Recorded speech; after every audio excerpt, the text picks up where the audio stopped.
नमस्कार मित्रों, मैं डॉक्टर अभिषेक एक बार फिर से आपके सामने हूँ।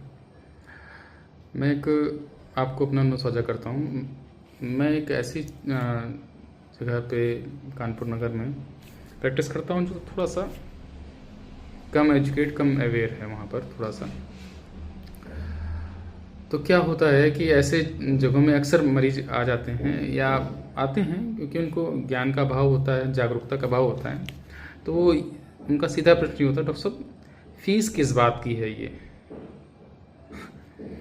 तो ये एक लगातार आने वाला एक प्रश्न है जो अक्सर आता रहता है।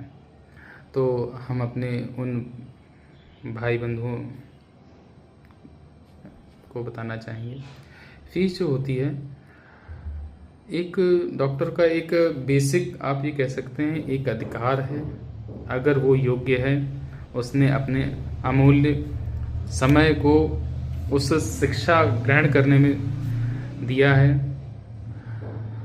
त्याग किया है उसने भी कुछ, और आपकी जो समस्या है अगर उसको कोई चिकित्सक 5 से 10 मिनट में हल कर रहा है तो ये उसका अनुभव ही होता है। क्योंकि अक्सर क्या होता है, मरीज मेडिकल स्टोर से दवाई करा के आ रहा होता है या अपने आप ही कर रहा होता है कि उसमें क्या है, दांत है, दर्द हो रहा है, कुछ नहीं है, ठीक है। और हर संभव प्रयास होता है उसका।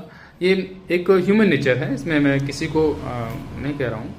ये ह्यूमन नेचर है कि आदमी जब जानकारी नहीं होती तो हम लोग उस चीज़ की महत्ता को नहीं समझ पाते हैं। कभी कभी मेरे सामने ऐसे केस आते हैं कि जहाँ पे पेशेंट को पता ही नहीं होता है कि दांत में क्या क्या हो सकता है, उसके दांत को कैसे बचाया जा सकता है। तो ऐसे क्षणों में जब आप किसी प्रॉपर डेंटिस्ट को कंसल्ट कर रहे होते हो तो वो अपना अनुभव साझा करता है, देखता है, दांत को चेक करता है, उसमें बताता है कि नहीं, दांत में अभी उपचार संभव है, इंडो ट्रीटमेंट हो सकता है, रिस्टोरेशन हो सकता है, या अन्य अकॉर्डिंग टू सिचुएशन जो भी उसमें उपचार हो सकते हैं वो उपचारित किए जा सकते हैं। तो इस प्रकार से क्या होता है कि वो अपने अनुभव साझा करता है, आपको एक मार्ग प्रशस्त कराता है, एक प्लान दे देता है कि आपका दांत बच सकता है, आप के दांत में किस उपचार से आप लंबे समय तक दांत से सेवाएं ले सकते हो, या इसमें संक्रमण किस स्थिति का है, क्या कंडीशन है, ये उसके लिमिट्स में है या नहीं है, ये उसके बाद, परीक्षण के बाद ये आपको वो भी बता सकता है। इससे क्या होता है, आप यदि उस चिकित्सक के लिमिट्स में होगा तो वो उपचारित करेगा, अन्यथा आपको किसी उच्च स्तर पे उच्च चिकित्सक के पास में या उच्च संस्थान में भेज देता है। तो इन सब चीज़ों से